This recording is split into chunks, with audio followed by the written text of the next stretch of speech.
why I organized this program and why this particular speaker. I can talk about that for a semester. I teach a course on almost that subject. But I would mention a few things, and then I introduce the speaker tonight. For those of us who were in academia for a long time, one issue which was always part of at least my training in general was that religion and spirituality is either very private or it's on its way out. This was part of the modernization theory and modernity as a social science. We were told that as modernity comes, religion goes out. I think Professor Huntington told us a long time ago, before he became famous, to reintroduce religion in world politics again. So for that reason, I would argue that not only religion is back, it never left, but more than ever before, it is part of the public life and also part of the political life, both here and abroad.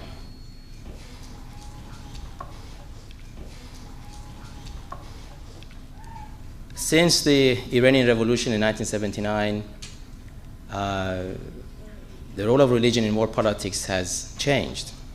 In fact, one of the most important factors in shaping international politics today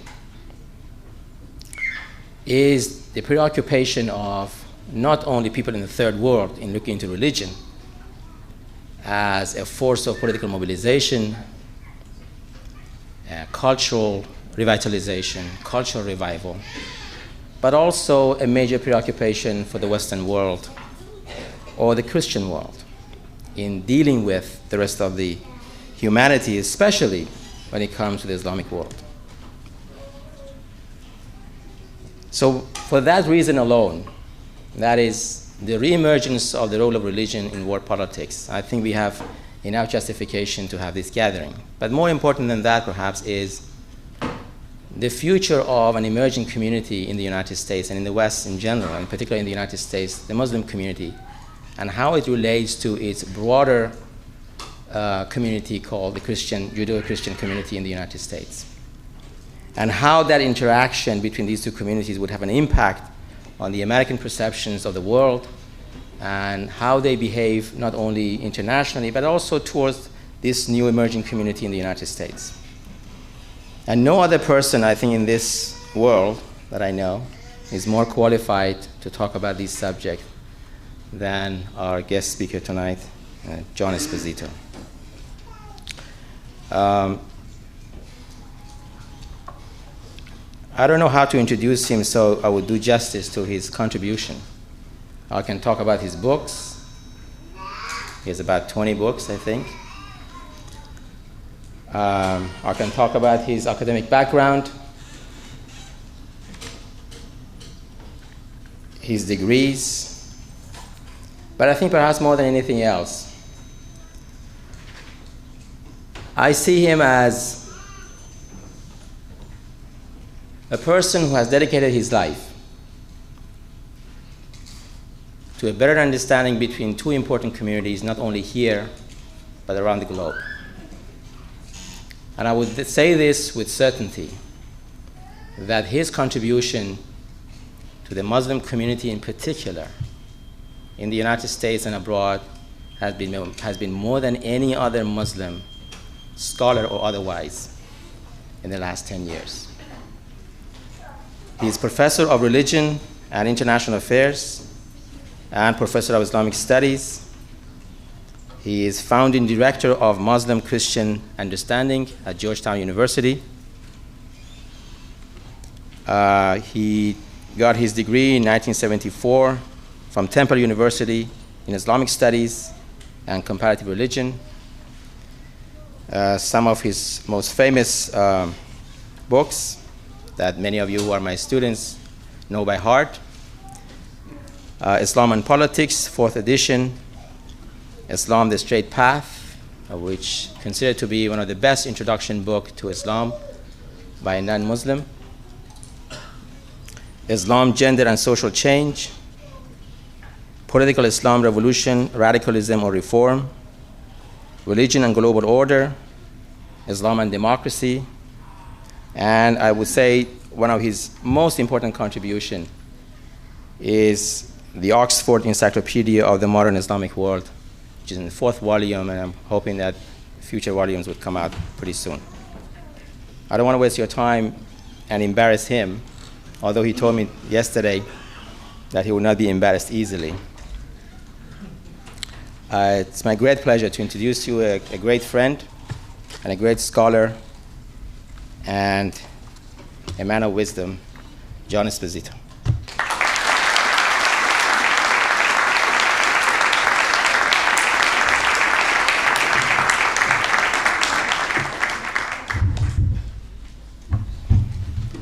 Thank you very much. I appreciate that very generous introduction.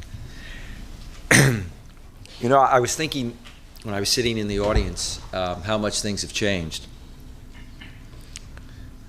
In 1967, when I first went to graduate school for a doctorate, the chairman of the department suggested that I take a course in Islam. And I remember my reaction was, why?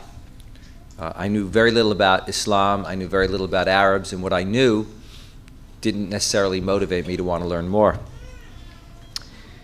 And then I began to study with one of the Muslim professors who came there and decided that I was going to get my doctorate, to which the reaction was, on the part of my mother, you'll never get a job. She was very close to correct on that. On the part of my colleagues, why would you ever do anything like that? You know, they called it going into the abracadabra field, training yourself. I used to kid and say in those days it was like announcing to your mother you were going to be a shepherd in the United States or in New York. I mean, it just didn't make any sense at all. At a certain point, my mother asked me to ask my professor, my Muslim professor, what his children were going to be. And he had 5 children. This was Ismail al-Faruqi.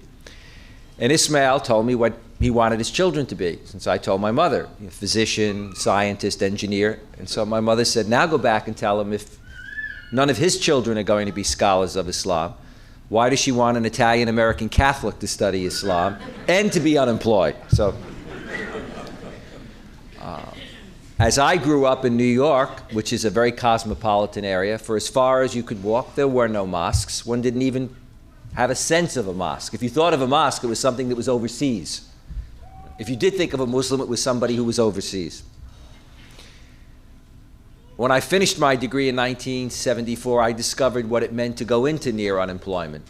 And it was for 5 or 6 years in which there was absolutely no interest in Islam. I obtained a job teaching everything but Islam.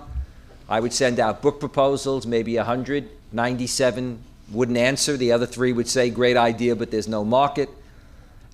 If you looked at most colleges and universities, you didn't find Islam in the curriculum.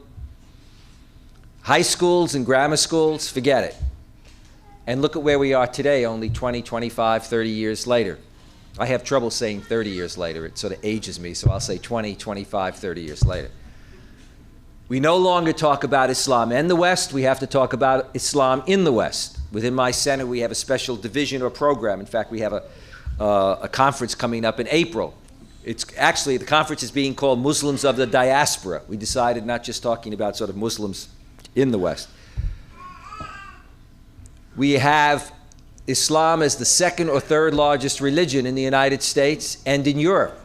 So it's not only Islam as a global reality, 1.2 billion Muslims, more than 56 Muslim countries, but Islam is now part and parcel of the United States and of Europe.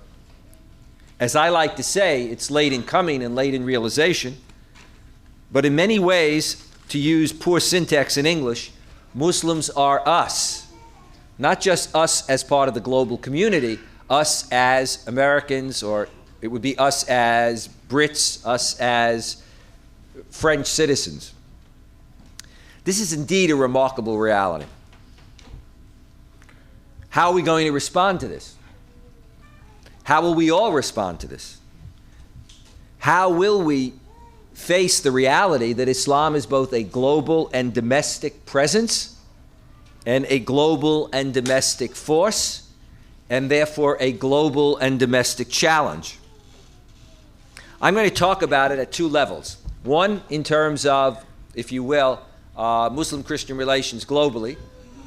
And then, because I can never resist it when I have a fair number of Muslims in the audience, I will talk about the challenge as I see it to the Muslim community. Something which I'm often invited to do, and something which I know that when people don't like what I hear, then they say, why do we need to listen to him? He's not a Muslim. So it's a sort of interesting, you're in a very good situation. If you like what I say, you can say, it's amazing how a non-Muslim can, you know? The kuffar got it right. On the other hand, if you don't like it, you can say, aha, what do you expect from him? If you want to understand the challenge, I would put it in terms of two phrases. Those who speak of a clash of civilizations, and those who talk about a civilizational dialogue. About 5 or 6 years ago, as I was watching the Gulf War unfold, I was very concerned about this notion of clash of civilizations. Huntington had not written his piece yet, but I just had a sense that the way things were shaping up, there was this danger. And I wrote a book called The Islamic Threat, Myth or Reality. But I remember having the concern, as the book was with the publisher, it hadn't come out yet, that maybe I was wrong. Maybe this sense of confrontation was going to pass. You know, the Gulf War would pass and somehow everything would be wonderful. And in fact, that kind of issue or challenge is out there. On the other hand, in the last 5 years, the first major speaker at our center, in addition to the Ayatollah who visited me the first day I opened the center 5 years ago, about a half hour after I opened the center, and caused all kinds of comments throughout the School of Foreign Service, even though it's a School of International Affairs. People just couldn't believe that we had an Ayatollah walking into the building, let alone coming down to my center. And I remember sticking my head out the door and saying, there's a new boy in town. We've got a new approach, you know, in the university.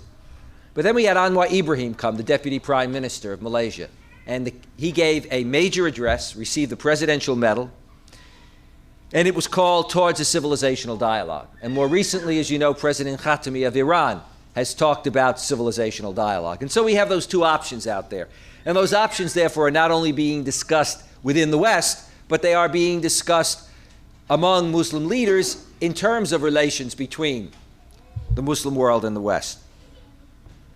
What can we say about the relationship of Islam and the West, past and present? On the one hand, it's a difficult topic to talk about because both sides have their perception of the other.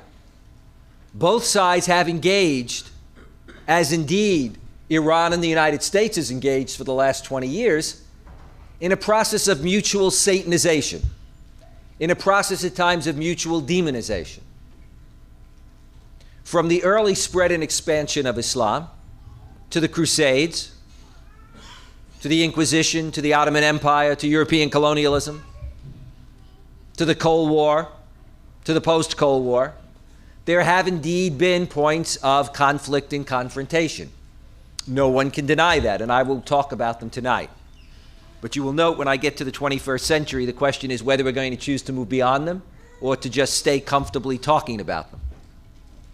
But those points of conflict and confrontation have been there. And the irony is, the conflict and confrontation came not only because of differences, they came because of similarities. The very similarities that I will argue become the basis for moving forward together were, in the old days, reasons for confrontation, or taken that way. The spread of Islam was taken as a theological, political, and civilizational threat by Western Christendom. Why? Theologically, it would sound like we were talking about similarities. Muslims believed in the one true God, as do Christians and Jews. Muslims believed in a long line of prophets. They believed in revelation to Moses, to Jesus, and one final time to the Prophet Muhammad. They believed in accountability and responsibility in life, social justice, family values. And they believed, if you will, in eternal accountability, heaven and hell. And yet this itself became a source for conflict. Again, why?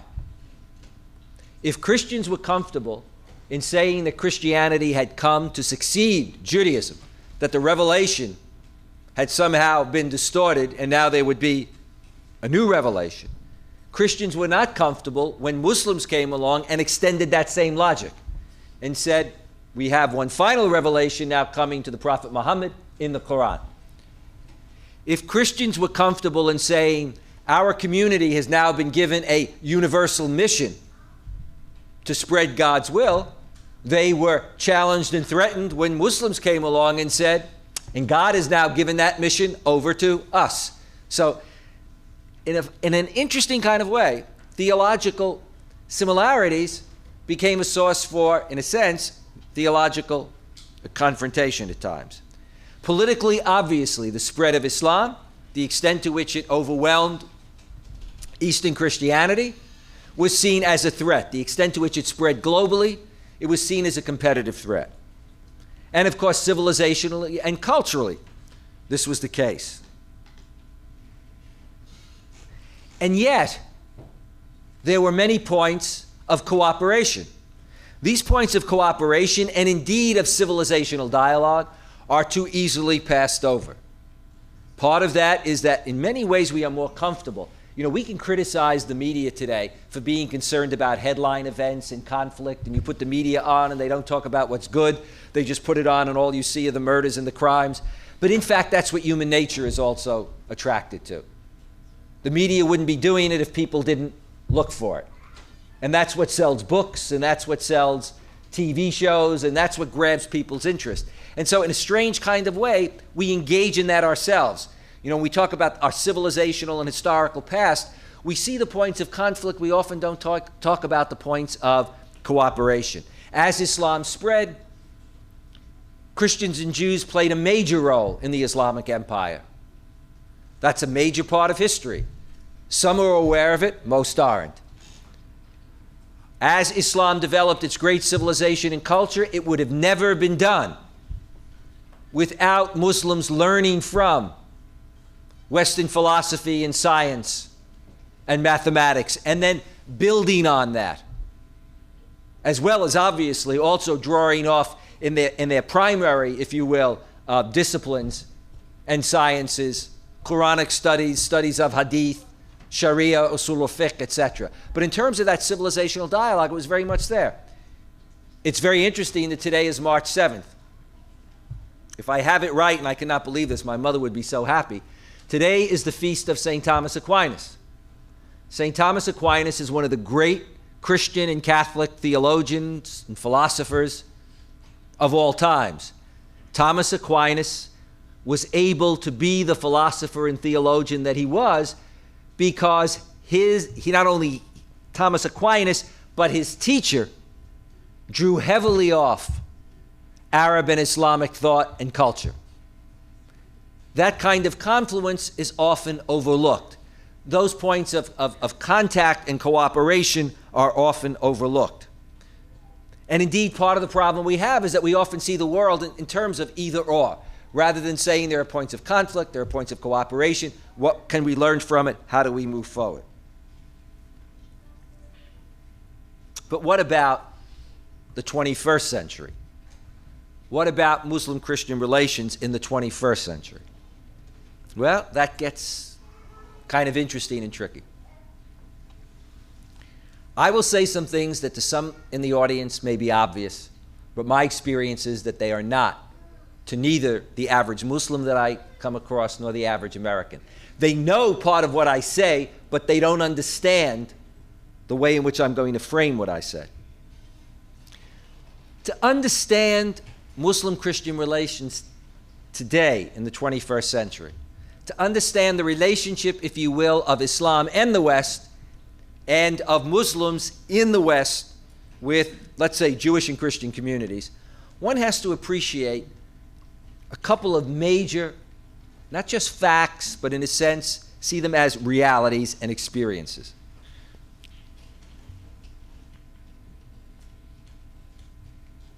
both Muslims and Christians bring to bear their historical baggage. When I was a young scholar, I was on a panel at the University of Chicago. And Fazlur Rahman, one of the great Muslim scholars of the 20th century, teaching at the University of Chicago, chaired the session. And I had to catch a plane to go home, and I was very nervous about being able to catch the plane to go home, and also nervous about how well I would come across because I was with three very senior scholars. And Fazlur Rahman got up and he said, because I was the last one to speak, could I ask my brothers on the panel to skip over their denunciation of the Crusades and European colonialism and American neo-colonialism and get to the heart of their talk, whatever it is, so that Professor Esposito can have a chance to speak. What he was really saying was that no matter what your topic was, if you had a Muslim scholar, the Muslim scholar would begin by denouncing the past. You see, and even if the talk had nothing to do with European colonialism, somehow it was connected to European colonialism. Or the Crusades, And that's not to deny the reality of the past, but that was there. And similarly, one can talk about the other side. But the reality is that we both have that kind of baggage. And then something else happens. Most people forget that indeed most people in the West knew nothing about Islam or very little about Islam in the Muslim world. And that their knowledge, their engagement with Islam came primarily through the Iranian Revolution. That is a simple fact. And so the encounter of the West with Islam is an encounter, if you're an American, for example, of seeing the Shah of Iran, who was regarded in America, who would come with his wife, be on television. He dressed like us, talked like us, spoke good English, was a modernizing Shah, talked about bringing Iran into the 21st century overnight, was on all the talk shows, was hosted by Jimmy Carter 6 months before Iran fell. It was unthinkable that that Shah would be overthrown by, if you will, a bearded mullah, Ayatollah, the Ayatollah Khomeini, who was not only a strange figure, that is, no one had ever seen an Ayatollah, chances are in the US, but he also looked like an extremely old man because of his white beard, which is one of the reasons I took my beard off after 30 years. I once said that to the Ayatollah Khomeini's daughter, and she looked at me and said, because they showed my passport with this huge beard, she said, why'd you take it off? And I told that story, and she said, it's the first time I went to Iran after the revolution. I was very nervous. She said, but I like men with white beards. And she was sitting under a picture of her father, and I thought, my God, I'm never going to get out of here. I've just embarrassed myself. And then she just sort of moved her veil aside to show me she was smiling so I could relax. But in any case, for Americans, there's the picture of the Shah. There's the picture suddenly of this man. He not only overthrows the Shah, but overthrows him from where? A village in France. I mean, that's impossible. I mean, if you think about it logically, that would happen. And what was part of that process? The taking of American hostages. Every night Americans would put their TV on and they were told that not just Americans were held hostage, America was being held hostage. By whom? By the Muslims. And what did they see every day in the morning or the afternoon when they put on national television? People in the streets of Iran yelling, death to America. Well, if you're the average American sitting there, and you see people grab your diplomats, and they go on, every day you see them on TV yelling, death to America, death to America. You don't need much intelligence to say, they may mean it. If I turned to my mother at that time and said, guess what, I'm going to go and see some of the mosques in Iran, my mother might have been just a little nervous about my security. So this was the interaction. At the same time, Ronald Reagan, when he came into the presidency, alongside the evil empire, put what? Gaddafi/Khomeini. You remember the night that the United States bombed Libya? Reagan said, why are we doing it? It's Gaddafi, terrorism, and the worldwide Islamic fundamentalist movement. Dan Quayle, the vice president under Bush, speaking at the Naval Academy, said to the cadets, your job is to protect us from being caught off guard internationally by international threats like Nazism, communism, and Islamic fundamentalism. And so both in the minds of Americans, in the visions that they saw through the headline events on CNN, and from their senior political leaders, there was the sense that there were 1.2 billion Muslims, second largest religion in the world, but suddenly now there was this confrontation. And scenes from Lebanon of embassies being bombed and people hijacked reinforced that sense of, if you will, a clash of civilizations. The World Trade Center bombing, for many, had the sense of it's being brought home. As a result, ignorance, headline events bury the complexities, the diversity of what's going on in the Muslim world. And so everything gets seen through the prism of, if you will, an Islamic threat equated with Iran/Khomeini. You can see that nowhere more clearly than in the 1990s. Because if in the 1980s the fear was Iran's export of the revolution, both in the Middle East and to the wider world, or of radical groups such as the group that assassinated Sadat, in the 1990s, when you have elections and you would think this is going to be fine, it's going to show that Islamists participate within the system, they are major social forces within society, developing institutions, they are major political forces. The reality of it is that many of the governments in the West, like many of the regimes in the Muslim world, were even more panicked, because now it looked like Islamists were going to come to power through ballots, not bullets. The inability to deal with the reality of Islam and of Muslim societies. What does this mean in terms of the 21st century and relationships between the Muslim world and the West? And what does this mean to the Muslims of America and the Muslims in the West in general? The first thing is that we are now in a position and at a time, as we face the 21st century, where the wrong situation has created the right situation. What do I mean by that? Interest in Islam in the Muslim world did not come because people woke up in the 70s and said, gee, we didn't understand Islam, the second largest of the world's religion. We're all children of Abraham. Let's hold hands and learn something more. No, what it was we have a geostrategic threat. We need to learn more about Islam in the Muslim world. But as a result of that, coverage of Islam in grammar school, in high school, in colleges and universities has exploded. There are virtually no major colleges or universities where Islam in the Muslim world are not to be found taught in the curriculum. Coverage of Islam in terms of publications, that situation has exploded. Do a search in your library for books on Islam in the Muslim world before the Iranian Revolution and after. It is absolutely remarkable. If you want to see a really good example, take a look at my CV. I finished my degree in 1974. Between 74 and 79, I had 4 articles. That was it. From 1980 on, I have, I don't know how many books, I don't know how many articles, maybe, I don't know, whatever the numbers are, but they're fairly impressive. Not just because I'm impressive, but because, in quotes, there's a real interest out there. But we'd like to think the first is the more important one.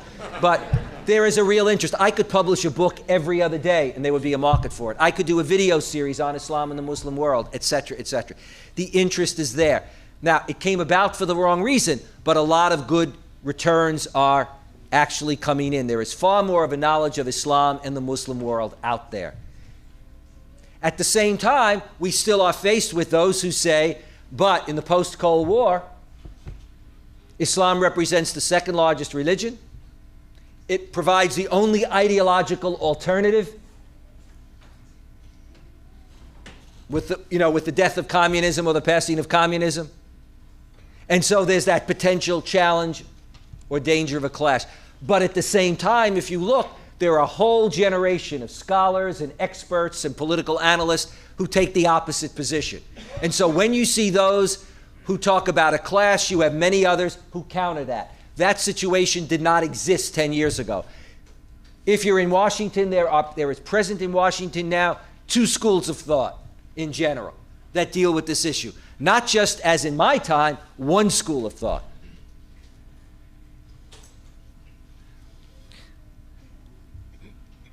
But again, where is the challenge?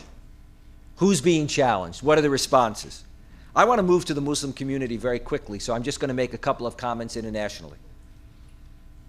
The challenge internationally is for Muslim countries, the vast majority of whose rulers are authoritarian, to indeed think about what is best for their people long term and to open up the system.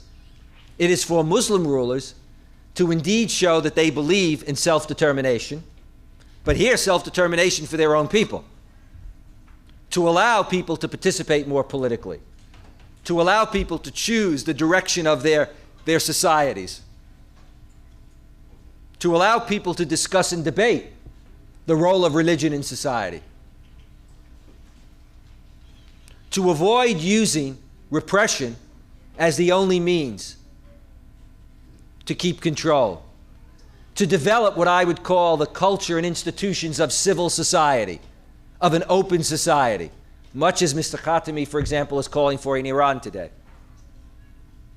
Without that, one will simply perpetuate authoritarianism, whether it's secular or religious. The challenge to Western governments is to walk the way they talk. That is, if Western governments are going to say that they believe in self-determination and democracy, then it must be for everyone. You can't have a double standard. You can't talk about the promotion of democracy in some parts of the world, but not in the Middle East and in many parts of the Muslim world. The challenge to those who say that they are committed to Islam socially and politically, to those who are called Islamic activists or Islamists, is to themselves show that they can walk the way they talk. If they want to ask for rights under a regime, they have to show that when they're in power and in authority, they will extend those same rights to others who disagree with them. They must show that they too can be self-critical. Self-critical not only of their excesses, but the excesses of others committed in the name of Islam. So self-determination and self-criticism are in fact what indeed Muslim countries, the West, Islamic activists, and indeed all of us are called in common to share. But in fact, what most of us tend to do is to compare our ideal to somebody else's reality. And that gets in our way. We look at somebody else and we see all their faults and we say, it's not our fault, it's their fault. We're beyond that. Christianity isn't like that, it's what Islam's about. Islam isn't like that, it's what Christianity's about. The West isn't like that, it's the way Muslims are. So each one is calling the other militant, each one is calling each other whatever, neo-colonialist, etc.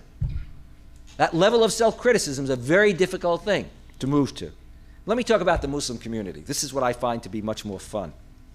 One of the things that you will find, for those of you who are younger, it's the only thing that has any value to the idea of getting older. You know you're getting older when you suddenly reflect on something and say, I remember 20 or 30 years ago. The game's over once you do that. When I used to hear people say that, I always thought, my God, that's terrible. I hope I never get to that stage. Now I try to say it was 20 years instead of 30 years instead of 40 years, etc. The only thing I brag about is how long I've been married, which is 33 years. But anything beyond that is a problem for me to deal with. But the reality of it is that when you get to this age, you can then say what you like, especially if you fly into a city and you know you're leaving the next morning. It's like watching, the old Westerns. You come into the town, you shoot up, and you leave at night. The only time it's a problem is if you're going to stay. But if people get upset, you still know you're going to leave. You're going to make it back to your hotel, hopefully. And we won't say what hotel I'm at. And then you head off to whatever airport I'm flying out of. I know where you are. You know where I am. That's the problem. I know. This Iranian connection is very dangerous. That's what they meant in the introduction. Whenever I go to Iran, people somehow expect me to wear a tie. Now, normally I wear it the first time and then I take it off because I always want to announce when I'm in Iran wearing the tie. This makes everybody feel happy because they expect an American to wear it. On the other hand, it's the one thing that's illegal in Iran, wearing a tie. I mean, that's what everybody always loves to say, Oh, it's illegal to wear a tie, but please wear one because people expect you to as a Westerner and a non-Muslim. What's the challenge in the 21st century in terms of Muslim Christian understanding, especially from the perspective of the Muslim community? I have been functioning within the Muslim community for about 30 years because my teachers were Muslim, because virtually everybody I studied with in graduate school, most of the grad students were Muslim. And therefore I, in a sense, are probably one of the few non-Muslim original members of things like the MSA and AMSS. I'm on more Muslim mailing lists than one can believe, including fundraising mailing lists. But the reality of it is that things have changed enormously, but the challenge to the Muslim community is, are you going to show in the 21st century that they have? Are you going to show that you're now at a second, third stage in development? The Muslim community today has the human and financial resources to make a difference. It did not have those resources 30 years ago, 20 years ago. You did not have the number of Muslims. You did not have the number of Muslim professionals. You did not have the number of successful Muslims in the professions, of educated Muslims, etc. Okay. Those human and financial resources are there. The question is whether or not that will be harnessed, whether or not that will be harnessed so that one functions effectively within the broader Muslim community of the United States and in interaction with the non-Muslim community in the United States. Let me make some general observations about Muslim-Christian relations. The most important thing is that the way in which Muslim-Christian relations really moves forward is not to start with what Muslims and Christians share in common religiously, but rather what they share in common socially. And I've never put it that way before, and I'll show you why. It's when you encounter the other in the workplace and in school and realize that the other, in many ways, is very much like me. When people encounter each other as neighbors and realize that they share a lot of concerns, that they are parents, they are concerned about their children, they are concerned about their neighborhoods, they are concerned about family values, they are concerned about education, about sex education, they are concerned about drugs, they are concerned about... It's when people actually work together side by side that they not only see the differences, but they see what they share in common as human beings, and they also see a good deal of the values that they share in common. Then one can move to the next stage. If you start simply with the theological, part of the problem is a lot of people I know are very devout, but they don't really know all that much about their religion. You know what I mean? They know a lot in terms of their devotion, but when they go to engage somebody from another faith to talk, they often don't know very much about the person's other faith, let alone about themselves in terms of that level of sophistication, and they get bogged down. Now, but to move to the theological, allowing for the differences that exist between Muslims and Christians, and that should exist and should be celebrated, the commonalities are staggering. The belief in God, prophets, revelation, the belief in family and social values, the concerns with secularism, materialism, etc., they are staggering. But often our differences get in the way of seeing the commonalities. That's one challenge. The second challenge is, as I said, to realize our common experience. The third challenge is, as I said earlier, not to compare our ideal to somebody else's reality. We should compare each other in terms of ideals, Christian ideals, Muslim ideals, realities, Christian realities, Muslim realities. Then we see our ideals and we see our problems that we share in common. Otherwise, we are, to use an American phrase, stacking the deck against the other person. I'll just talk about my ideals and I'll deal with your reality. And so I can always retreat when you say, my God, look at what Christians have done or whatever. That's not really Christianity. So that has nothing to do with it. Rather than saying that may not be Christianity, but indeed a lot of Christians engage in that. So the ability to talk, if we want to appreciate each other, about our shared ideals as well as our shared realities. In terms of the Muslim community itself, what are some observations that can be made? To me, this is the most important observation, both globally and domestically. Muslims have to not just reclaim Islam, they have to reclaim their self-confidence. When Islam spread in the early centuries, the reason why it was such a dynamic, interactive force, in addition to talking about God's guidance in terms of Islam spreading, was that Muslims were self-confident. They felt that they were in control, so when they engaged other cultures and civilizations, they could interact and dialogue and borrow freely. There wasn't the concern of losing one's identity, of being co-opted, of being overpowered. Now, it's not to say that Muslims don't have a problem at times in some societies with the issue of being overwhelmed in terms of cultural penetration, etc. But in many other parts of the world, and in many situations, Muslims are a lot more established, empowered than they allow themselves to be. Empowerment is very much something that is necessary in self-confidence. The danger with simply repeating the past and remembering the past, if you're not careful, is that you tend then to live in the past and not say, this is what the past was about, what can we learn from it? Thank God we're in a position to move beyond it. How do we build on that? Otherwise, we're still fighting the battles of the past, and we're still feeling that we're not empowered. For example,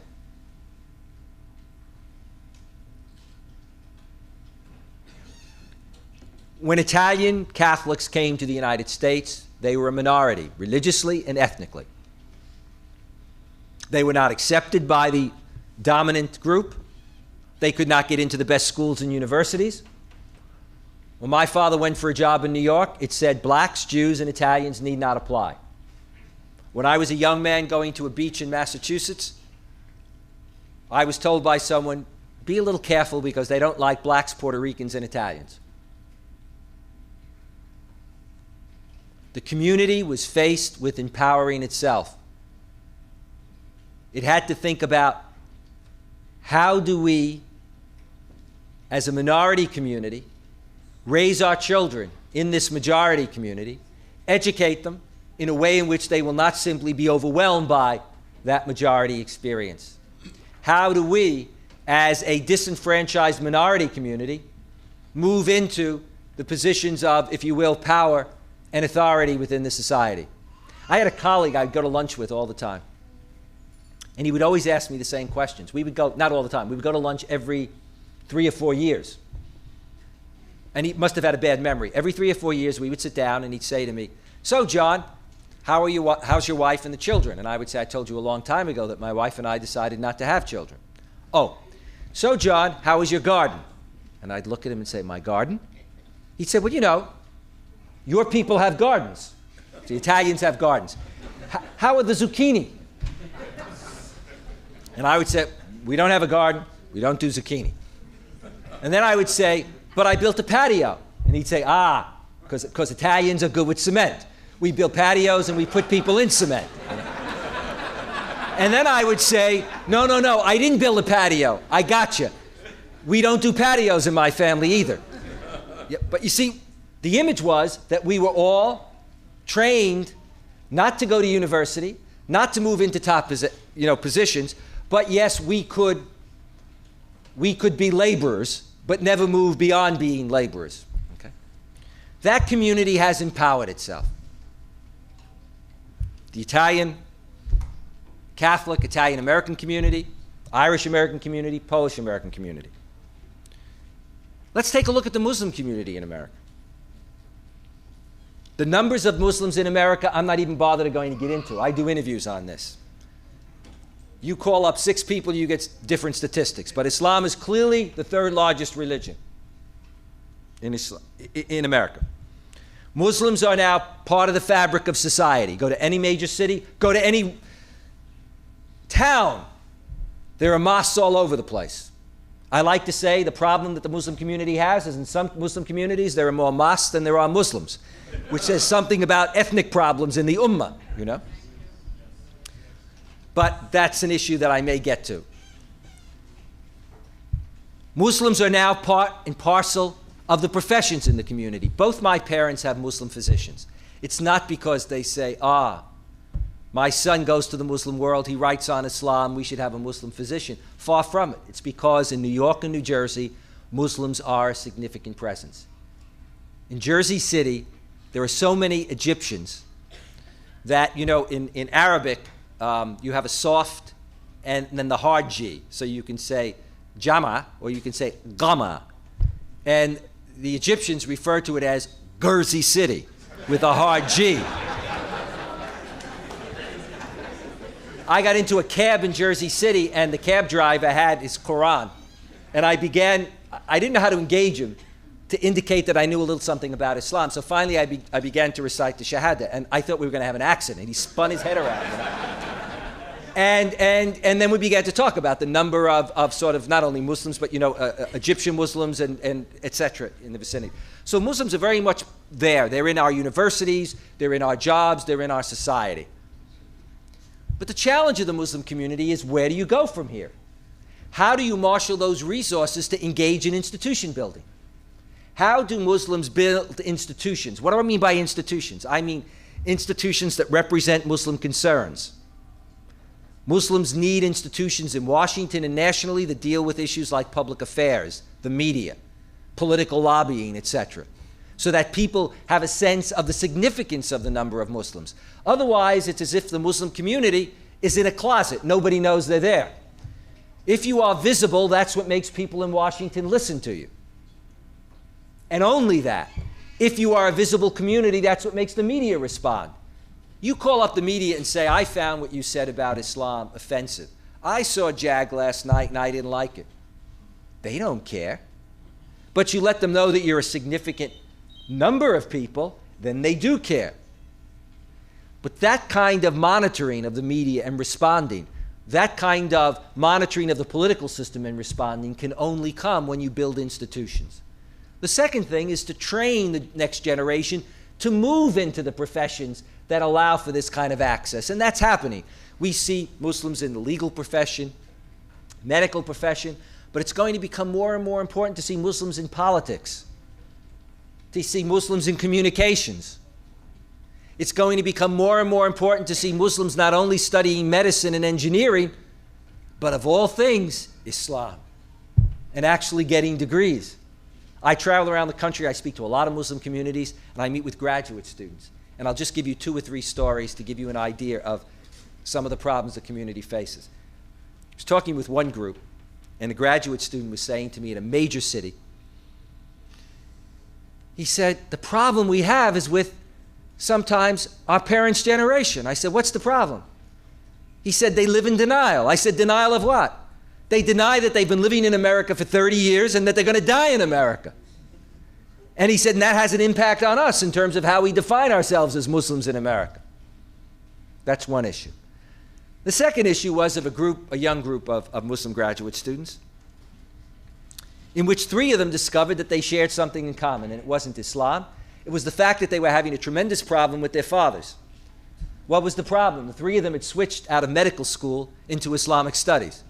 The fathers, who were committed Muslims, want their kids to be devout Muslims. They want them to be really employed and make big bucks.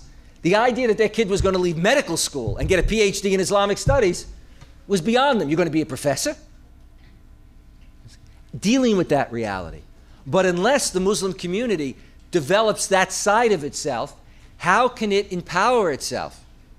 Will the Muslim community always be looking where? Overseas for its understanding and interpretation of Islam? One of the things I learned early on as a scholar is that there is an ummah. And when Muslims react to certain international events, they react with a sense of commonality. But the other thing I learned is that the ummah also exists, but it doesn't exist in this sense. I went from one Muslim country where my wife and I were living to another, and people said, why are you going there? This is the best possible place to be. Well, I said, but, it's another Muslim country. It has, but we set the tone for the Islamic world. And in fact, our people go there and educate them. You see, that kind of little tension that then can get played out within the American experience and can weaken the Muslim community. That's what I meant by communities where you don't just have a kind of integrated Muslim community, which you have, and you have many of them here. I've seen them on the West Coast. I've seen them in Toledo. I've seen them in many communities. But in many others, when you land in a city, you can identify the mosques almost ethnically. You got the Pakistani mosque, you got the Turkish mosque, you've got the... Now, some of the mosques are filled, and some of them aren't. Mobilizing and getting beyond that. Developing a community that has more cohesion, but also developing a community that's not only moving into some of the professions, but all of the professions. So that when one faces the kind of religious questions that one has to face in terms of the adaptation, if you will, an encounter of Islam with the American scene, you actually have Muslims who not only know their Islam, but know America. Too often you have some who know Islam but don't know America very well, who just come over here. You have those that know America but don't know Islam very well. Now, don't be offended when I say don't know Islam very well. What I mean is that one can know Islam devotionally, but not know it in terms of the kind of intellectual resources that one needs for interpretation. I like to say that Muslims, Jews, and Christians have shared an experience as they adapt to America, and even internationally. You move into modern education, and what happens is people grow up and get an education university level. But for many, their religious knowledge stays at the same level that they had as children. So they become, if you will, PhD physicists, but their knowledge of Islam is still here in terms of their knowledge of Sharia, their knowledge of Islamic history, their knowledge of etc. And unless one really understands the realities of one's faith and history and its the tremendous dynamism of Islam and how that dynamic played out, how Islam both preserved its essentials but also was dynamic enough to interact with other cultures, to transform them, to borrow from them, etc., one cannot move forward. Let me bring this talk to a conclusion. Although somebody told me that Ataturk gave his famous 6-day talk. I thought that was very interesting. I'd like to try that sometime. Go ahead. I mean, that was... Oh, also, another example of how Muslims have become excessively Americanized. I spoke at an ISNA meeting years ago. There were about 5,000 Muslims, and I got up and I said, relax, sit back. This talk may go 30 minutes, it may go 3 hours. People were immediately going like this. And I said, 25 years ago when I went out in the Muslim world to talk, nobody was looking like this. In fact, when I was in Iran recently, the Minister of Culture began a conference that I was speaking on Islam and civil society, and he said, maybe if we're going to have a civil society here, one of the first things we should do to be civil is to start on time. I've noticed we're not starting anything on time, he was commenting. It seems to me that as the Muslim community defines itself in the 21st century and moves forward, the challenge really will be how to harness those resources. Now, I can say that and you can sit there and say we're going to do it. Let me tell you, I travel this country all the time and I talk to Muslim communities. And I meet Muslims who really want to see that change and that difference take place and have a commitment. But it's one thing to want to do it. It's another thing to have the vision to do it and to know how to do it. And what Muslims need to do is to develop critical masses of Muslims who are trained to have an impact in different areas that are important to the Muslim community. And for those critical masses to actually create a vision and then do something about it. And I'll end with my famous comment, which gets me into trouble, but also which some people like, and that is that the problem that many in the Muslim community have had in the last decade is what I call the couch potato syndrome. We developed this phrase of the couch potato, people who sit and watch sports but don't engage in it. So they sit there and get heavier and heavier as they watch football and say, my God, I love sports, And they're sweating as they watch it, getting excited. And when they're all done, they're sitting there. Have you ever noticed how Americans go out and they buy these incredible athletic outfits? I have some of my students come in. There isn't a drop of sweat or dirt on it, And they have, $200 shoes and these great outfits. And then you sit and you watch the sports, and, but you're out of shape and you're watching. Well, the Muslim couch potato is the following. Because I speak to groups, I also do a lot of talks for Muslim fundraisers, in which I'm doing the talk, the non-Muslim. This is what it is. We get together and we talk about the problem of Islam globally. And we talk about Palestine. We talk about Kashmir. We talk about Bosnia. We talk about American neocolonialism. We talk about the American double standard. We talk about Muslim bashing. And we are upset. And the Muslim community is going to change this. And it needs to change it. And then we break for dinner. And we have a wonderful dinner. It may be Iranian, whatever, And then everybody knows if you make it to dinner, what happens? After dinner, you leave within 10 minutes. After dinner, we all go away saying, we feel good. We identified the problems. We showed that we know what they are. And we can really get upset about them. The more upset you get is the more sincere you are. But remember, what the couch potato can't do, and most of you can't do if you don't move, the men, you can't reach for your wallet. You can't go for the wallet, take out of the wallet what you need to support in order to develop the institutions and do the institution building. You see? And that becomes the critical question. Or you say things like, and I and a number of my colleagues get it all the time, you get emails and letters, dear Professor Esposito, thank you for speaking out in the media. Thank you for writing that op-ed piece. You really need to do more.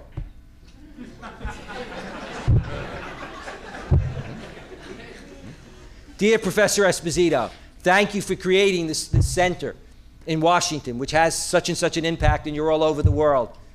I wish you would create a few more positions for Muslim scholars and get the funding for them.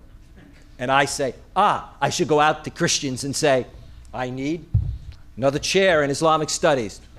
Christians come up with the money because Muslims, they really want it, but somehow they can't get to it, you know? The challenge of the community then is to develop the vision, you've got the resources, and to support that vision. I often say this with regard to communities in Washington. There are some good Muslim groups that are doing terrific work. I was traveling recently in the Midwest, and one of the talks that I gave, people asked to have breakfast the next morning, some of the Muslim leaders.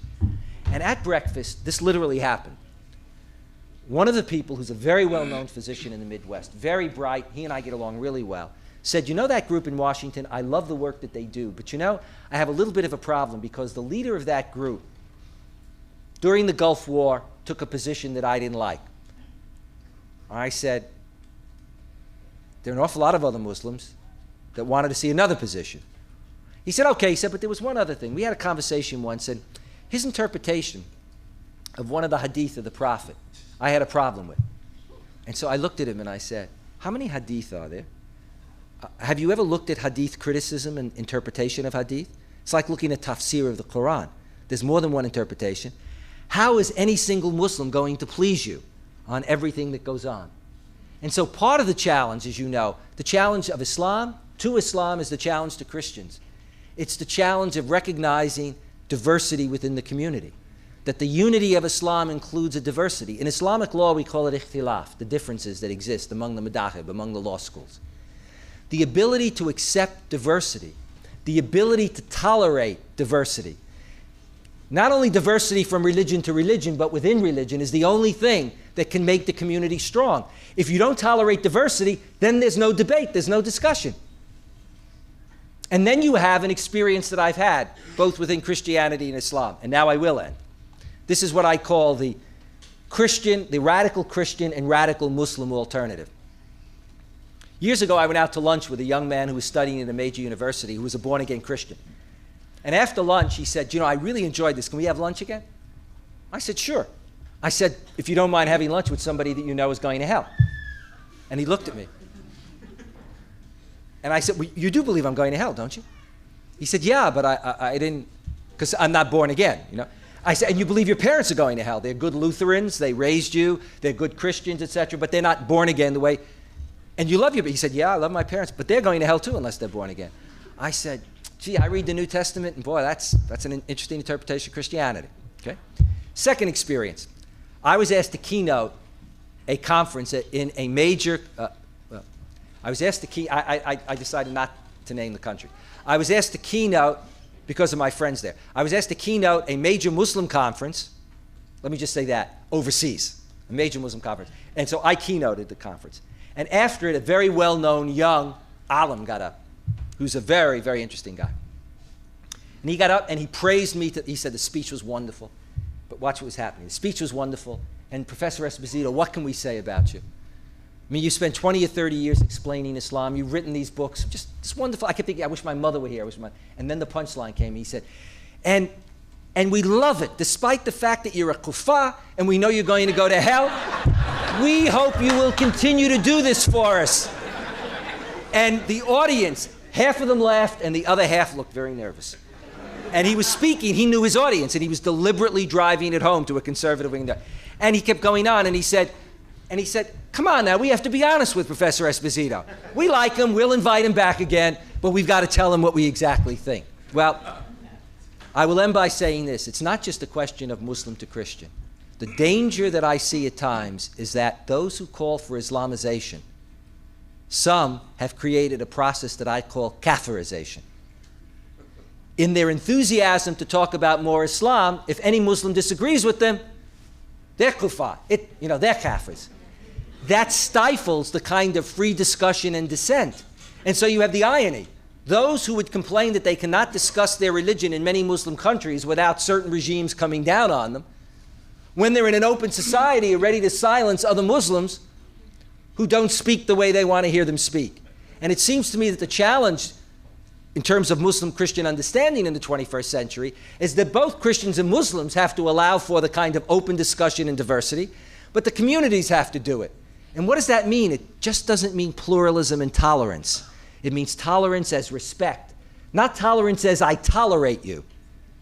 Because tolerance as I tolerate you can mean tolerance as I have absolutely no respect for you, but I won't kill you. I'll just allow you to. It means tolerance as respect. That is the challenge, it seems to me. That is the foundation stone for where we need to go. We have to realize that we are a community that believe in the same God, and that we are a community that has an obligation. Because it is that God, for example, in the Quran that said, I could have created you as one nation, but I chose to create you as many. It is that God that talks about people of the book. And that should be the theological basis for the kind of vision and for the kind of movement that I think we're all challenged to engage in the 21st century. Thank you.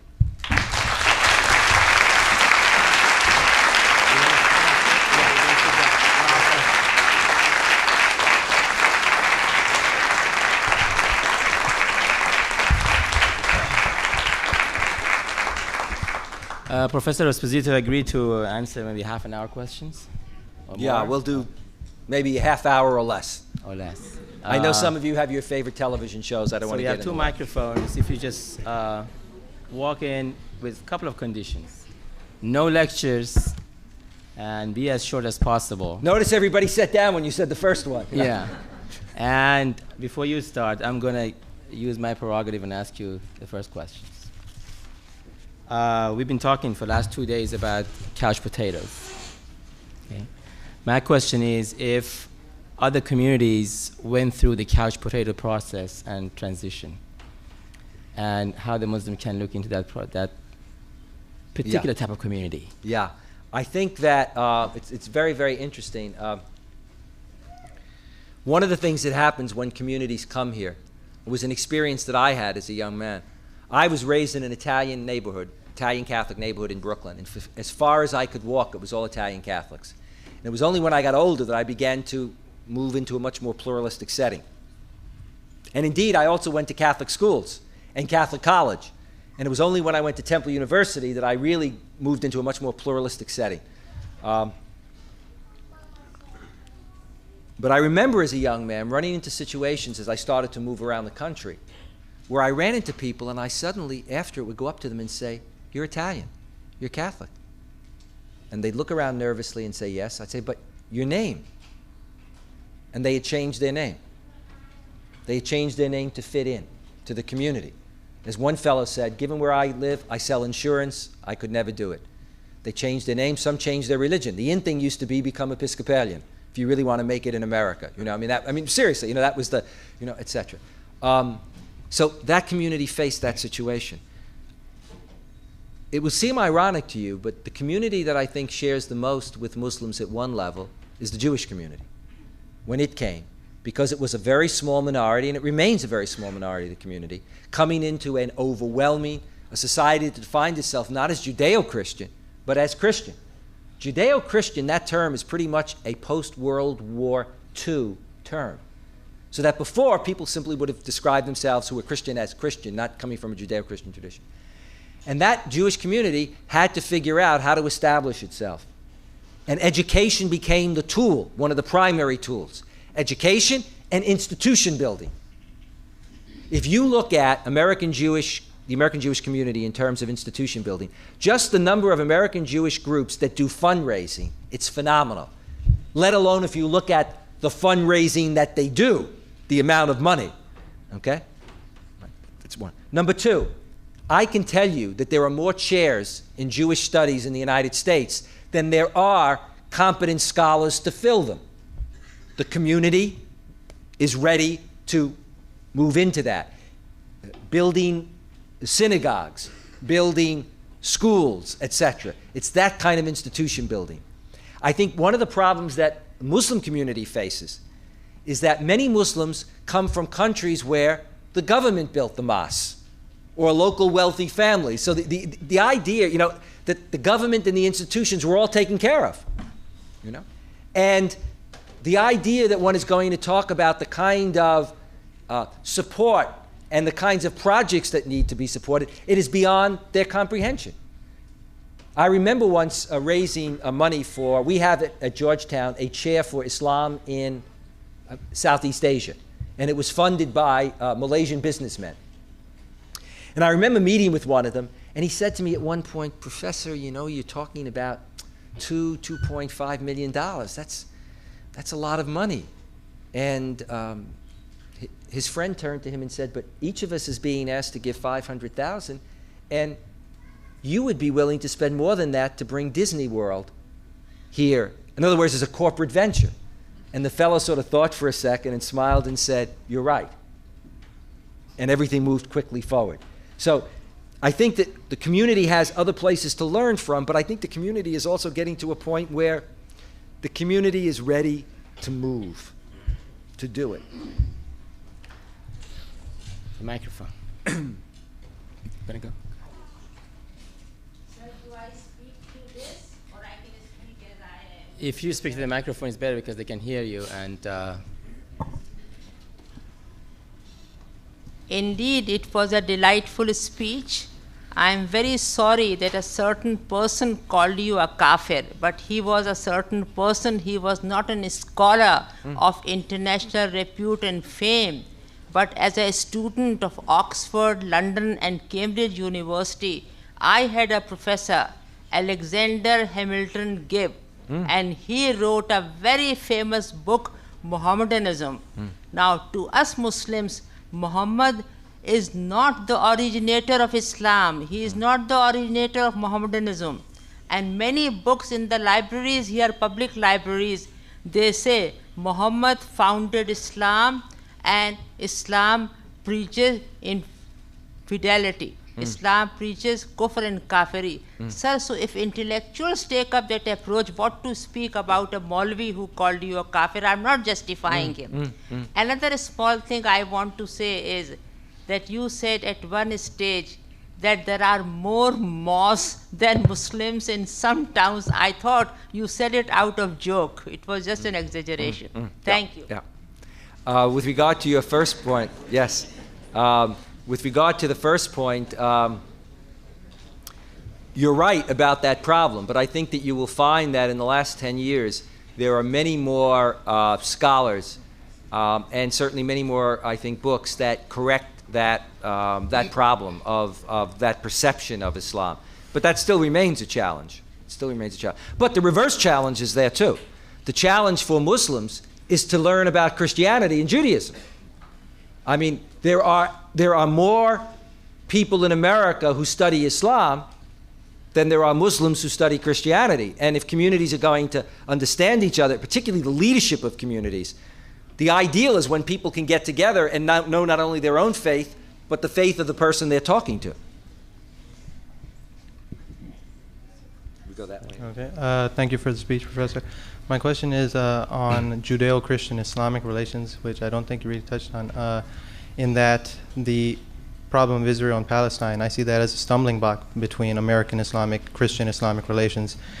And so I'm wondering, how do you see this stumbling block being overcome? Yeah, I don't think that it's a stumbling block at a political level, but not necessarily at a religious level. It is with certain elements of the religious right, but it is certainly not. If you look at the statement, for example, of the National Conference of Catholic Bishops on the Middle East, given as far back as 5 and 6 years ago, and indeed there are many groups of Christians and Muslims, Christians, Muslims, and Jews, but Christians and Muslims that I happen to know, who have spoken out quite strongly on issues like Palestine and Jerusalem. But at a political level, yes. I mean, I think that the reality of it is, for example, I mean, I often don't say this publicly, but, he is video. It is, yeah. Well, it isn't publicly, right. you will all forget what you hear. I mean, it's not that significant, but my center is called Center of Muslim Christian Understanding, and that's because of the people who originally established it, what they wanted to do. Now, we do have symbols of all three faiths in the center, carved in Bethlehem. But some have said, why don't you also have Judaism as part of that?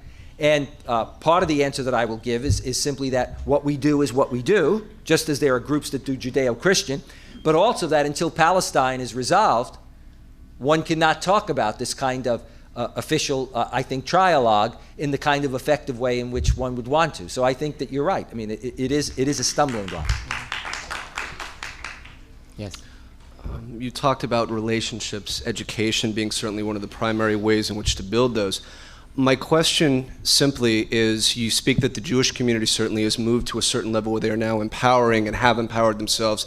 AIPAC and groups like that are very well known. The Muslim community, you feel, is getting to that takeoff stage, if we can use that terminology. What do you see coming in the next, perhaps, decade, give or take, if the Muslim community is able to reach that takeoff stage and successfully empower itself vis-a-vis other groups in the United States, certainly, if not worldwide? Will they be able to impact the way the media portrays, certainly the Muslim community, and other communities of religious and ethnic origin, and try to reach that dialogue and that understanding on a greater level that you speak about? Do you think that's possible? I do. I mean, I think that, we already have, for example, today, the number of dialogues that go on at local community level, between communities and among officials, but also at the official level, between the National Conference of Catholic Bishops, let's say, and Muslim groups. There are dialogues being held not only in Washington, but with ISNA, being held in New York, et cetera, at that level. The political empowerment groups, it's more difficult. One of the things that Muslim groups seem to share in common is that it's like, when I was a kid, I used to play around a little with magic, and you would get like one little rabbit, and you would squeeze it, and there would be 3 and 4 and 5. Well, that's what Muslim groups do.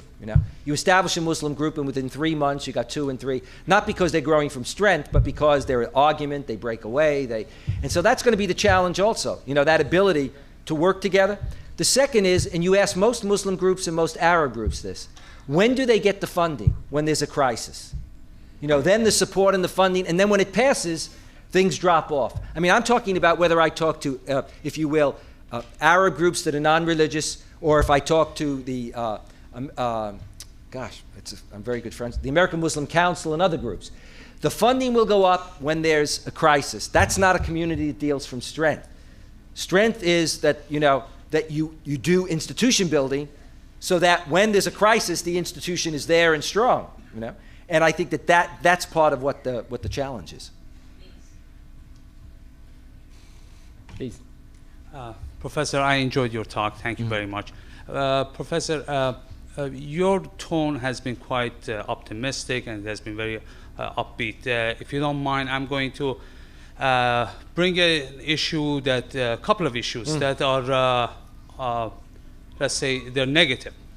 Number one, in your neck of the woods, over in Loudoun County, from what I understand recently, there is an issue regarding getting a variance for a school for Muslims. I don't know if you've heard about it or not. You probably I've been have. involved in it. It's been resolved. It's been approved. Yeah.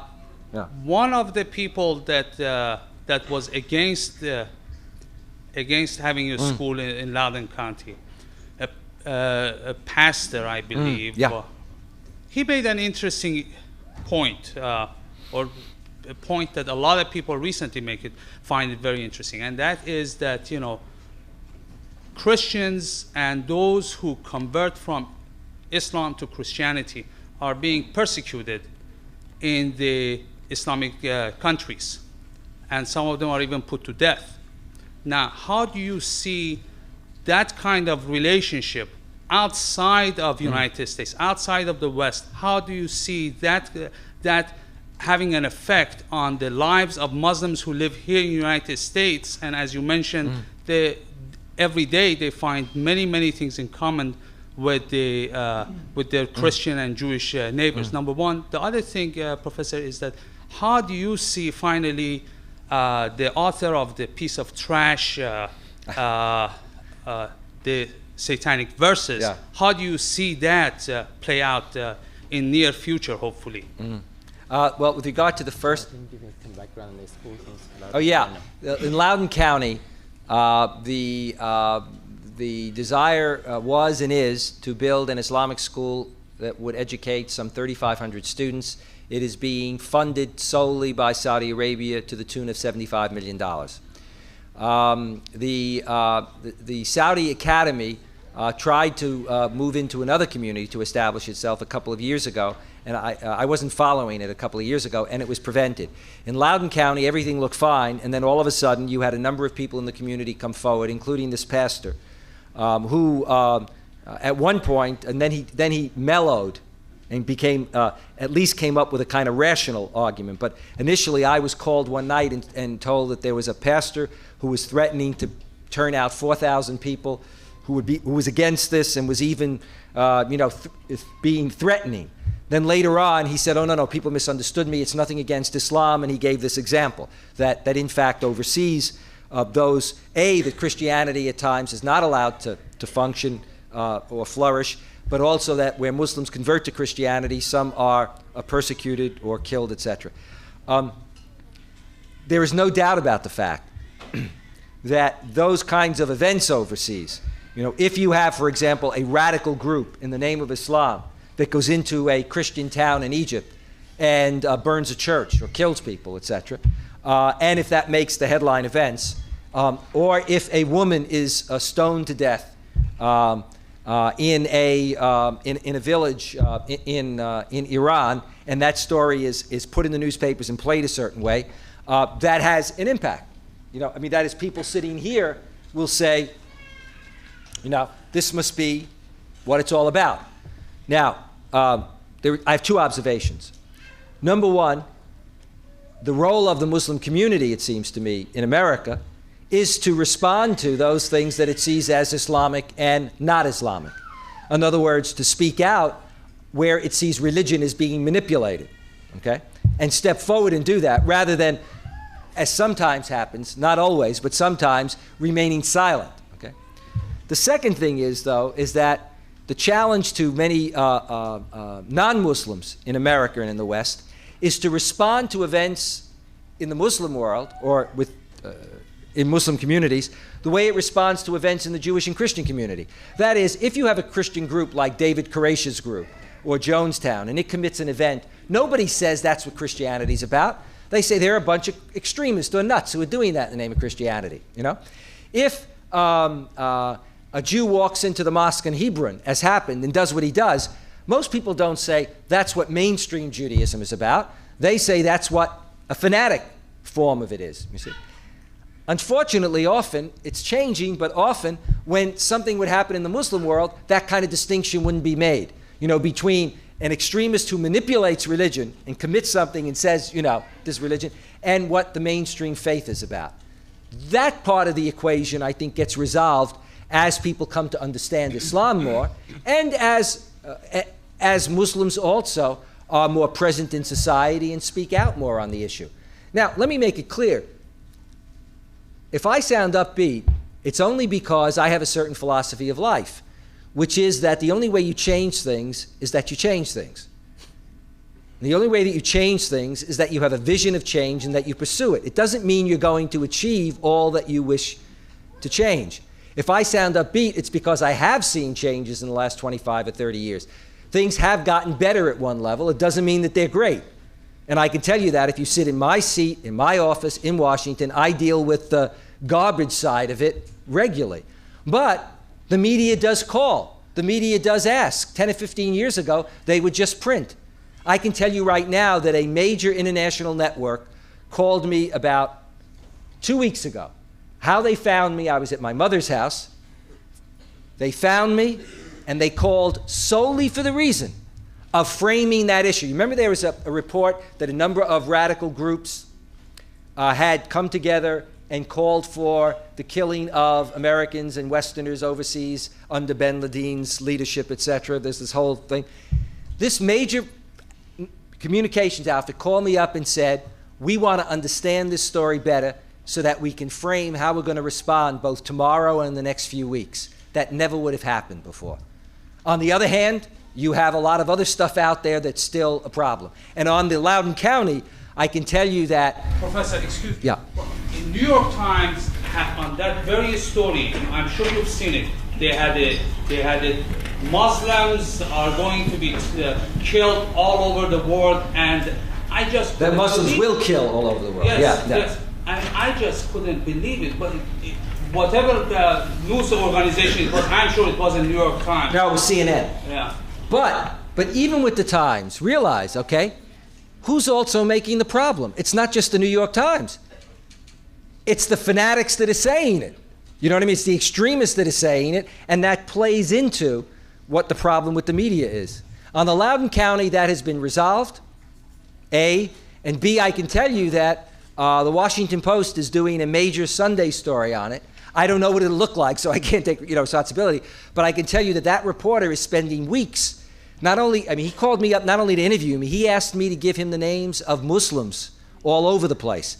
Newsweek and U.S. News and World Report are going to have cover stories on Islam in America, and I know for a fact they have gone out of their way to interview Muslims all over the place, including Muqtada Khan. Yeah, 5 minutes, go ahead. My question, first, thank you very much for your informative speech. You mentioned that historically there has been cooperation between Muslims and Christianity and Judaism in like 10 centuries back. And so it gives me the impression that at the beginning there was good relationship that lasted for several centuries. And suddenly something happened that brought animosity, or something that is naturally to think of it as artificial. I would appreciate if you shed some light on that. And in the light of this question, it comes to a second question, which is because we don't want to live in the past, as you mentioned. It addresses the situation in today. You mentioned that Muslims have good relationship with neighbors. They are engineers, doctors, professionals, serve the society.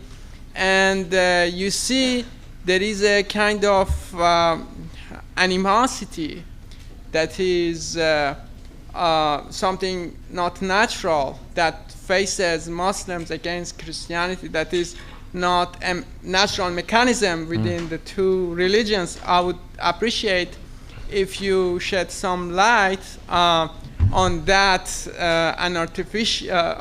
that artificial mechanism of animosity, and in the light of the answering to these questions, could you elaborate on when these differences disappear, hopefully by mutual cooperation, what benefits Muslims would bring to Western societies? I think that, lest I be misunderstood, in the early centuries there was both conflict and cooperation, not one or the other. There was both conflict and cooperation. And I think that exists today, conflict and cooperation. What I'm talking about is where we have to go in terms of moving on in the future. And it seems to me that part of the challenge, for example, of non-Muslims in America is to realize, as I said earlier, that Muslims are us, that Muslims are second, third, and fourth generation, that Muslims are Americans. The challenge to some in the Muslim community is to figure out how they want to define being Muslim in America. That is, it's not just a question of living in America, it's living with others in America. It's not just a question of being here, it's a question of the with. How do Muslims participate in the political system? How do Muslims not only preserve the sense of identity and community, but also interact with their neighbors as neighbors, not just in the workplace, but in the neighborhood? Yeah. Hold on a second. I have to just make a procedural point here. We only have maybe about 4 minutes. And hold on, please. I'm going to give the chance to the ladies to ask the questions, if you don't mind. I'll make it very brief. You spoke that the image of the American Muslims has been influenced largely by events outside the United States or beyond the United States. Is there any such image of American Muslims within the Muslim world? Are there any expectations of American Muslims in the numerous countries that you've visited? Yeah, it's a very interesting and ambivalent kind of thing. In some Muslim countries I go to, in some Muslim communities, some people worry and say, my God, they're going to lose their Islam. They're going to lose their Islamic identity, in America. In others, no matter where I go now, I'm always asked, even though I don't go there to lecture or to talk on Muslims in America, I'm always asked to speak about Muslims in America and answer questions. They wonder, those that don't know, what's happening here? Are Muslims growing and thriving as a faith? Are they accepted? Are they not accepted? To what extent do events in the Muslim world impact on the way the way American Muslims are perceived here? I think all of those things, play out. Yeah. Yes, I really appreciated your speech tonight, and I'm very happy that being a Christian, you have been able to bring up the main problem that we have here about having masjids all separated because of nationalities. That took a Christian to have to bring it up to us, because we've tried and we haven't succeeded. Also, I wanted to know that when you speak to Christian groups, do you ever suggest to them to read Quran, to learn about it, so they can see really what Islam is about, not what they perceive from the people? We had a meeting about a year ago with a rabbi, a priest, and a Muslim leader. And the priest informed us that Catholics did not know about our Quran because of ignorance. And we know as a fact that the Vatican really doesn't want our Quran to be out there too much because it's not beneficial to them. Do you ever suggest for them to just sit down and read our Quran and see what similarity it has to all of the revelations that God has sent to us, and to see that we're not just something from outer space, that we're something that's real, and it's just the completion of what God sent to man? What I would point out to many in the audience is that the vast majority of people in the United States who study Islam and study Quran are probably not Muslim. So that's a beginning point. The fact is there are an awful lot of people out there of Christian and Jewish backgrounds who choose to take courses and study it. One of the great ironies is that Muslims can be very much like other ethnic groups and other groups, African Americans and Italians and Hispanics. They will on campus insist on having Hispanic studies or Italian studies or whatever and want professors, but the students from that very background will often not be the kids who wind up taking the courses. So number one, that does go on in classrooms. Number two, to be quite frank, the way I suggest that people approach Islam is to first read a little bit about Islam and to read the Quran then with that. If they just pick up the Quran, given the way most people read the Bible, I don't have time to get into this, but structurally, the Quran, as you know, is not laid out from cover to cover, we go this way, as the Bible would be. And so people can actually be initially very confused, and it can not be beneficial for some. If they have a little bit of background so that they then know what they're moving to and looking for, then I find they can engage the Quran much better. This isn't true for all people, but I think it's true for many. I have one question from one of the sisters in the back. She says, how can we as Muslim women fight off the racism and prejudice that we face every day regarding our hijabs? Well, that's a really tough one. I think, though, that Muslims are facing it here, both here and in Canada. There have been, as you know, if you look at messages from CARE and other places, where this discrimination takes place, there is increasingly a response to it. The situation here is a heck of a lot better than it is in France in terms of the hijab, and it's better than it is in Turkey in terms of the hijab. I think the way in which it occurs,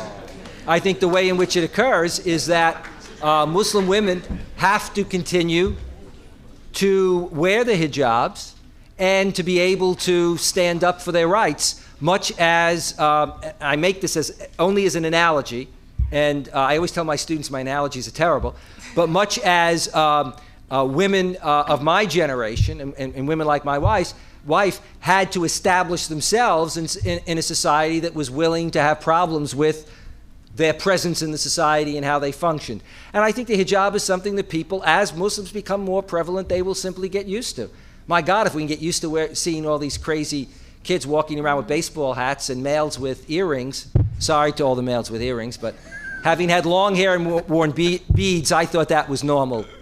Wearing an earring I can't get used to, so I can denounce that. But I think that the scene is changing. We see more and more women wearing hijabs. And as we see more and more women wearing hijabs, we'll become adjusted to it. Thank you very much. One more question. Okay, earlier you commented that the American awareness of Islam came about during the time of the Ayatollah.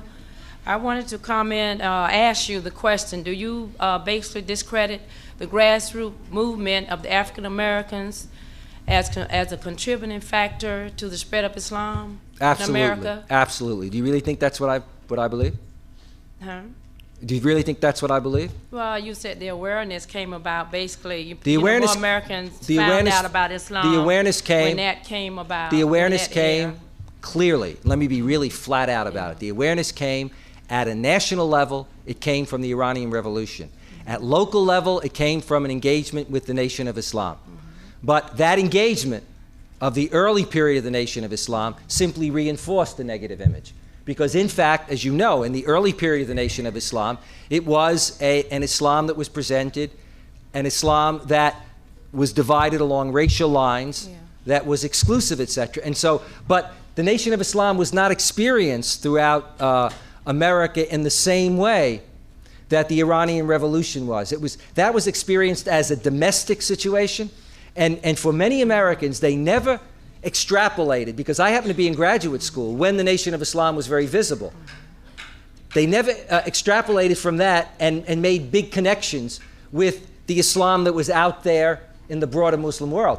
I don't at all take away from the contribution or the role that African American Islam has played in terms of the development of Islam. Well, I understand that point, but the transition was made, and whereby it became global after the period of 75. Yeah. And it was a grassroots movement that really contributed to the spread of Islam. Read the fourth edition of my book, Islam, the Straight Path. No, okay. Sorry, read the third edition. There is no fourth edition. So, in order that the guys would not get upset, maybe just one more question. I'm not upset. Go ahead. Thank you very much. I've read your Islamic threat, myth or reality, and it would have been more appropriate to ask Rabbi Meir Kahane, but I prefer, because you're here, I'm going to be asking you. You exposed how the average American was exposed to Islam here. I would like you to comment on when somebody of the notoriety of Dr. Henry Kissinger on TV, alive with Ted Koppel. Ted Koppel says, "Now I can rest." This was in the aftermath of the Gulf War. "Now I can rest. We have pushed Iraq 100 years back." Thank you. You know, it's like when people used to ask me to explain Ronald Reagan's policies, or, you know, why the United States bombed Libya. I didn't do it. I think that, I mean, to put it as bluntly as I can, and because this is being videoed, I can't use the language that I used to use to describe both Saddam Hussein and Hafez al-Assad years ago.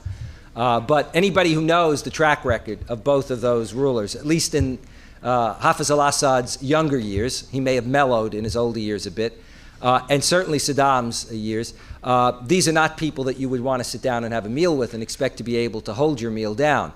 And the problem is, therefore, that for many people, the way in which the Gulf War was constructed, okay, was seen in terms of Saddam. In other words, just as Saddam rather brilliantly, in order to mobilize popular support, did not appeal to his personality and his track record, but appealed to the issues that were of concern to Muslims. In a way, a reverse thing happened with regard to Iraq. The reaction with regard to Iraq was to see Iraq in terms of the leader. And indeed, that's the way in which many people approach countries. Most Americans approach Libya in terms of Gaddafi. You know, they approached Iran in terms of, you know, the leader becomes the symbol.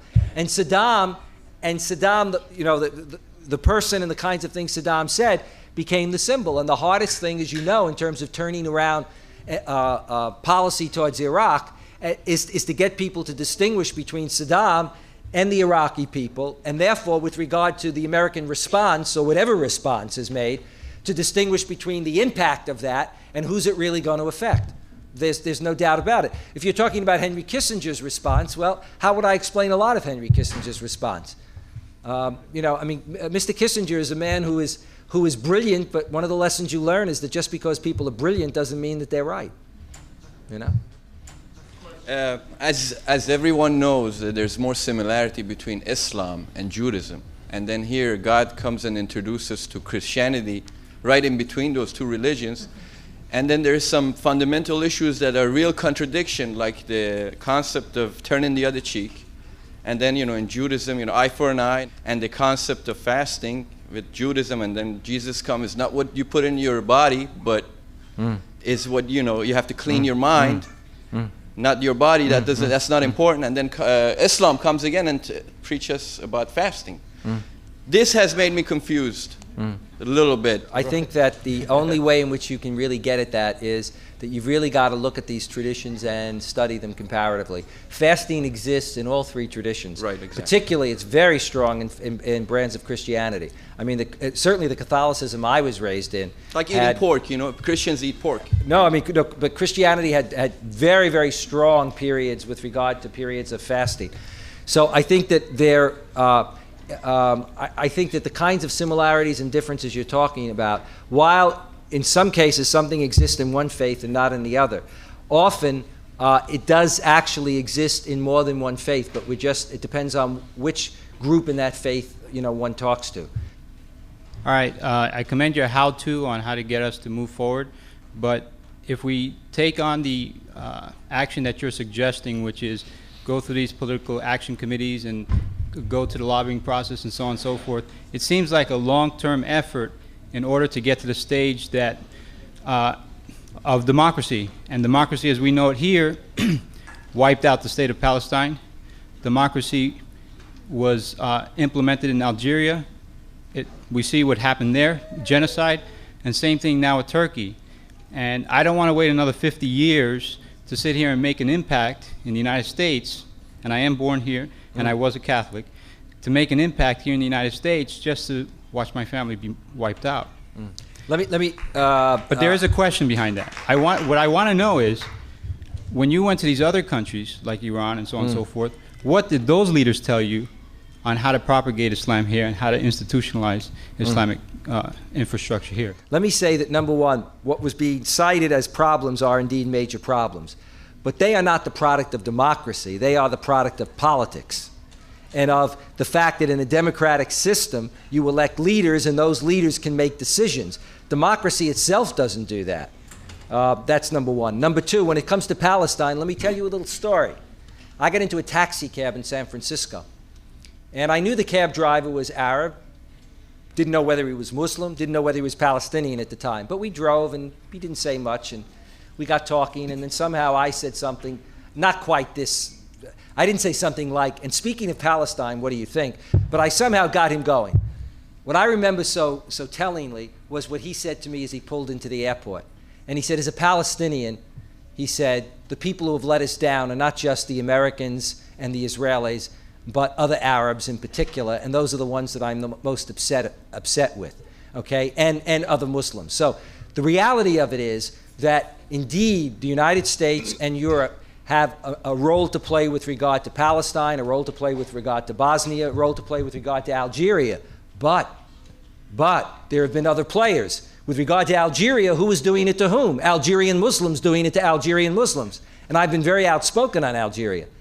And Muslims in the area not having a problem with it. The Tunisian government, in fact, plays along with it. So part of the reality that we're dealing with is that we're not only dealing with American foreign policy and European foreign policy, we're dealing with the dynamics within the region itself.